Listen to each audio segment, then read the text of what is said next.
This Mailchimp-verific jingle is brought to you by Mailchimp. Mailchimp, your marketing with AI and more. Advanced automations to connect to your store.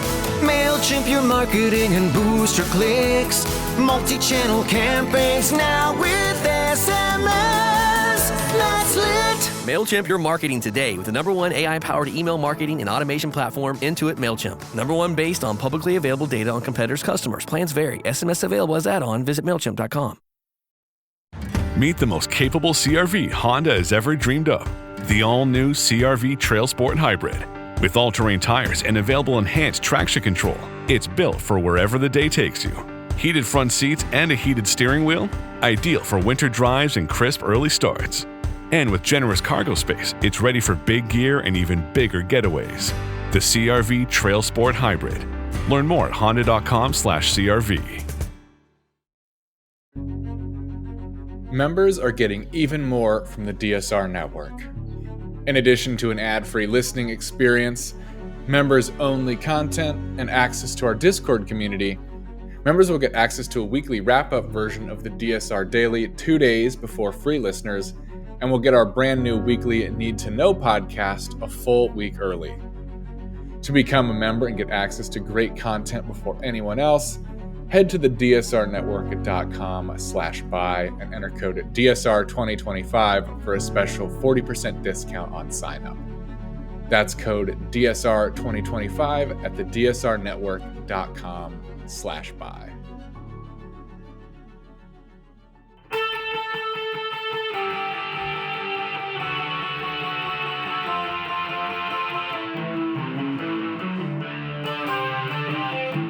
This is the Daily Blast from the New Republic, produced and presented by the DSR Network. I'm your host, Greg Sargent.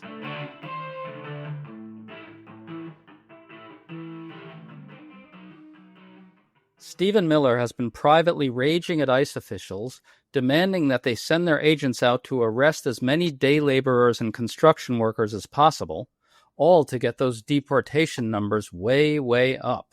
We've all seen the impact all this is having on immigrants and Americans. It's a horror. But behind all of this, something else is happening. The Atlantic reports in an important piece that morale at ICE is actually plummeting.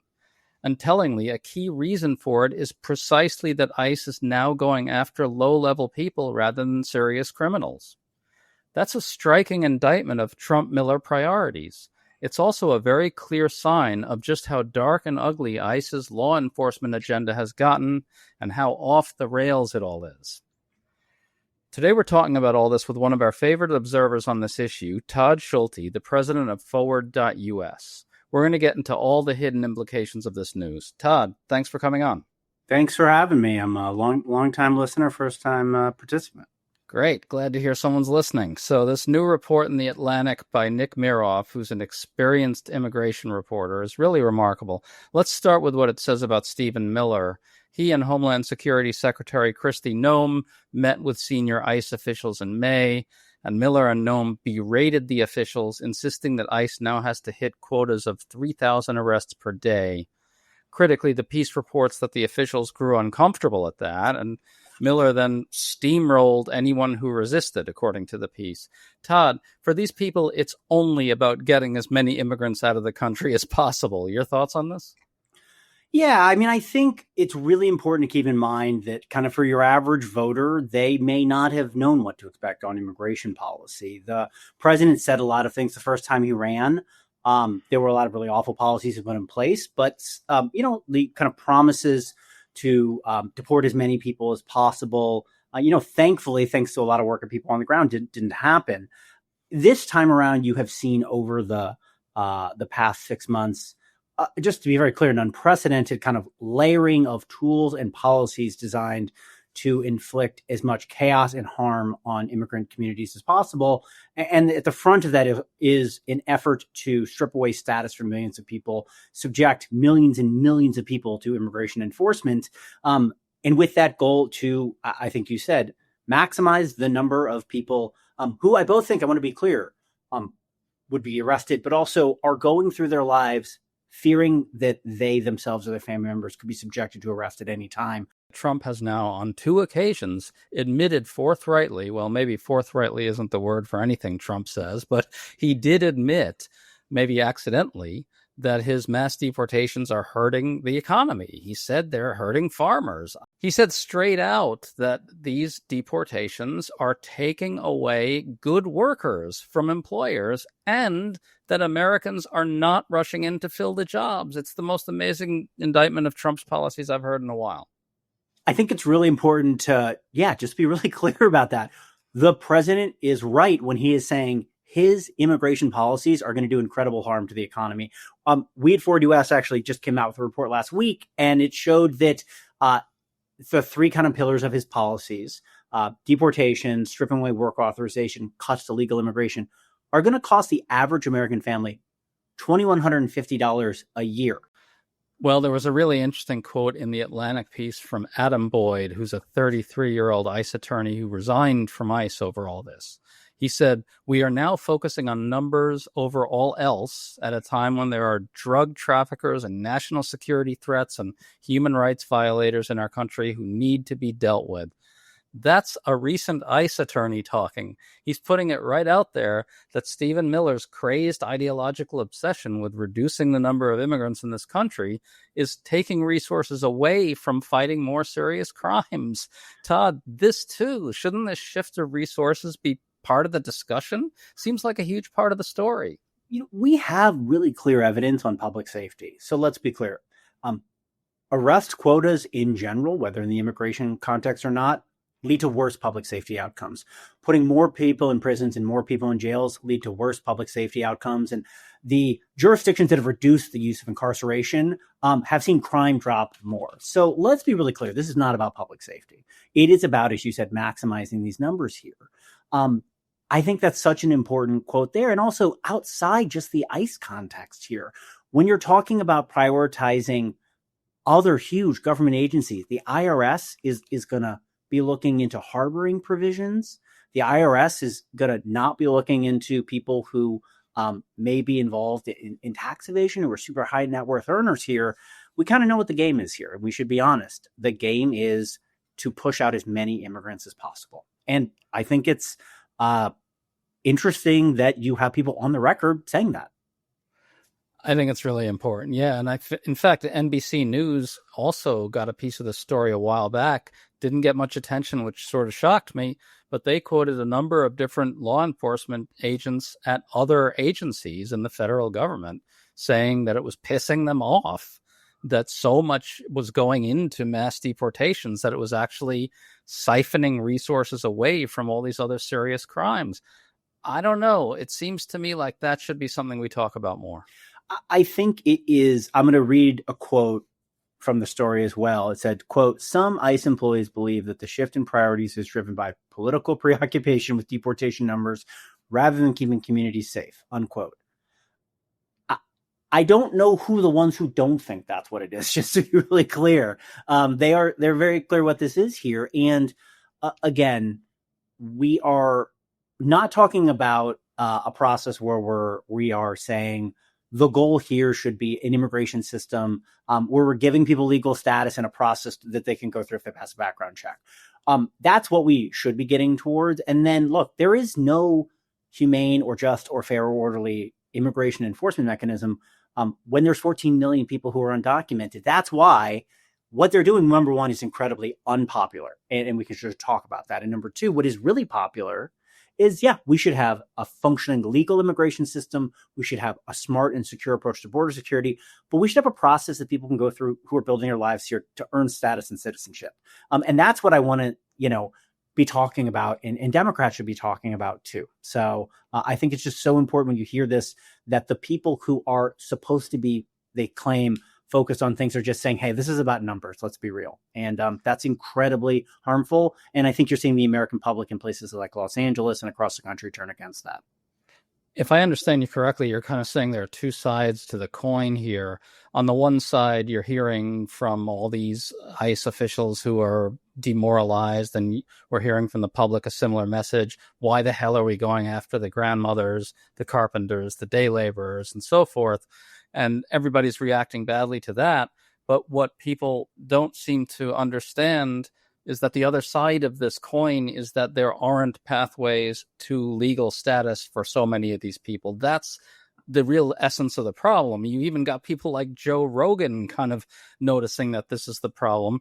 So if I understand you correctly, the point would be to sort of talk about people's dismay over the targeting of all these low-level people, and then let voters know that there are other options, that we could be making it easier for them to get right with the law and easier for them to build lives here peacefully and so forth, right? That's right. I think it's so important to just remind ourselves the immigration system is confusing, it is chaotic, and it's our job to remind people, for the vast majority of people who are undocumented, they've lived in this country for a really long time, but they don't have the ability to get right with the law. They don't have the ability to get legal status. That's why we need to change the laws and have a process that people can go through. And look, we can go back and forth about the exact parameters of that. But at its core, the reason that a path to legal status, a path to citizenship is popular is because most people think it exists already for some people or it should exist for others. And I don't want to have a conversation about whether or not if someone is picked up and they work at a farm or at a Home Depot, or whether they're at home, how much they should or shouldn't fear deportation. We should be having a conversation about how we can get those people a process so that they can have the dignity and certainty to live their lives and contribute like everybody else.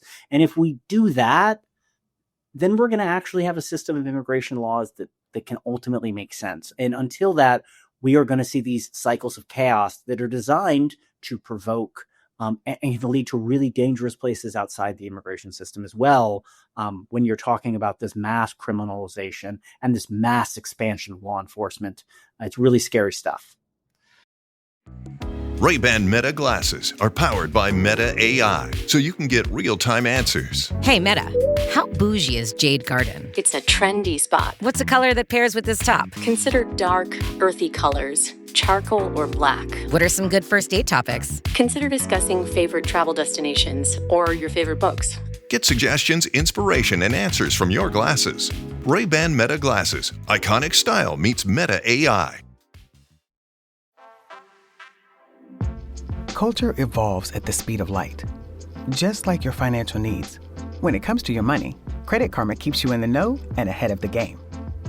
You can count on Credit Karma to keep up with your financial needs as they evolve. We'll help you monitor your progress and give personalized recommendations so you can make strides towards your goals and find your way to money. Intuit Credit Karma. Karma you can count on. Download the app today. I think Trump knows that he's got a problem here as well with the ICE morale issue and with the unpopularity of what we're talking about here. Trump's been spending a lot of time tweeting out this crap about how ICE officers are getting attacked. His propagandists are pushing all these numbers about those supposed attacks on ICE officers, and the numbers just don't add up. They're all bullshit. The other day he said they're under daily violent assault, right? The real victims in this country are ICE agents. This seems designed to help boost morale inside ICE, I guess, but it isn't working, clearly. I want to flag one other thing that an ICE officer said in the Atlantic piece. He said people are demoralized by the fact that they're basically being turned into a goon squad. I got to think that a lot of these ICE officers didn't quite think they signed up for going after carpenters and grandmothers. Todd, can you shed some light on this? To what degree are ICE officers, in the grip of the same ideological fervor as Miller is? I tend to think they aren't. Don't most of them sort of think of themselves as going after real bad guys? What's the real story there? So I don't want to get into pretending to know what's in the hearts and minds of individuals, and I'm sure it varies a lot. What I will say is I think people should take very seriously the direction they're getting from the very top of this administration, whether they're the president, whether there's comments about mass deportations continuing and expanding, whether it's the vice president who said the core of the policies they've been trying to put forth are mass deportation, whether it is the videos that you've seen put out on social media that have quoted the prophet Isaiah and have shown immigration enforcement agents in what I can it's a family podcast, so I will refer to as kind of a horrific hype video talking about how immigration enforcement is a type of biblical justice that they are inflicting upon American communities, or whether or not it's like the memeification of the shackling of human beings. I think people should take very seriously, like, that is whatever they think they signed up for, that is what they are being asked to do right now and make their choices accordingly. And what I can say is what I see from the American public is that is incredibly unpopular and designed to provoke, which I think we should talk about here, is what you see in different places. That memeification of the shackling of human beings is really dark, and I just want to pick up on it for 1 second. They're memifying all sorts of different cruelties towards immigrants right now. They're memifying, Kristi Noem getting all dressed up in some bizarre getup and posing in front of tattooed migrants in prison cells, right? They're memifying the frog marching of migrants onto deportation planes. I think there's sort of a connection between that and the unpopularity, the broader unpopularity you're talking about here. For the MAGA movement, all this stuff is thrilling. These memes, right? They are in the grip of the same ideological fervor as Stephen Miller is. They believe the presence of undocumented immigrants in this country, their mere presence, is a civilizational emergency, a dire threat to the makeup of the country that they want. But the broader public doesn't see it that way. The broader public sees them as grandmothers and carpenters and day laborers, right? The broader public doesn't have a problem with their presence here. And that, to me, is the big schism between MAGA and the rest of the country on this, that you see sort of so disgustingly and glaringly illustrated with those awful memes. There's no chance that your average swing voter thrills to those images. No chance at all, I think. I can't agree more. And I also think it's important to remember we have the advantage of knowing that Donald Trump was president before. When the president went forth with a plan to try to repeal DACA in 2017, the pushback was so broad and intense that, like, the next day he was like, "Love the Dreamers, Congress Act." And he was doing TV shows and Chinese food dinners trying to say he was like a big deal maker. And that didn't happen, but DACA remains today.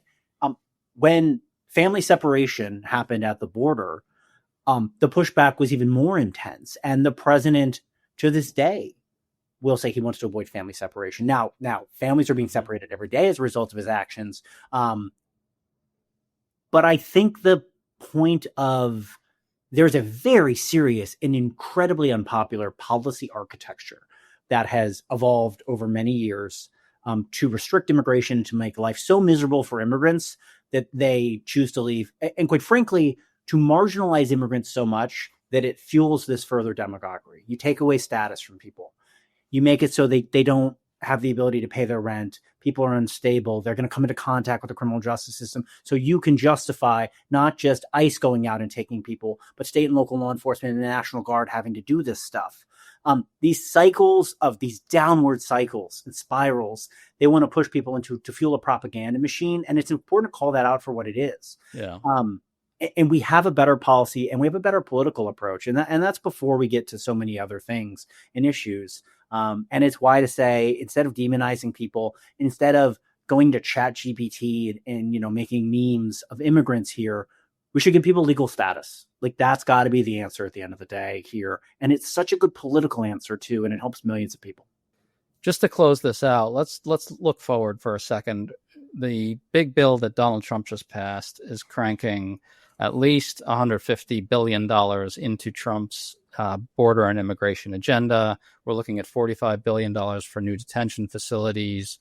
What do you expect to happen with all that money? It does seem like a lot of people inside ICE don't want to be turned into this army of people that are being asked to make war on people who really are, for all intents and purposes, living quiet, peaceful lives in American communities.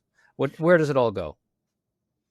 I think it's going to go in incredibly harmful and chaotic ways. I wish I had an optimistic message for people.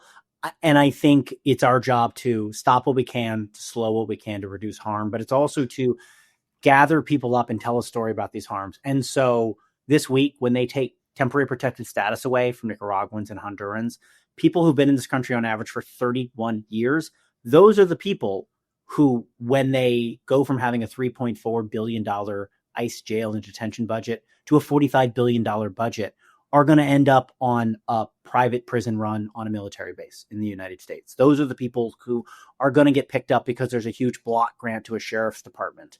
Those are the people who are going to have to say goodbye to their families and make terrible choices here. So this is at a time when, again, status is being taken away from millions of people. We're dismantling basic constitutional protections. We are dramatically expanding a deportation machinery to where, when the president of the United States is meeting with leaders from Africa, a central thing is we need you to take people to your countries who aren't from there.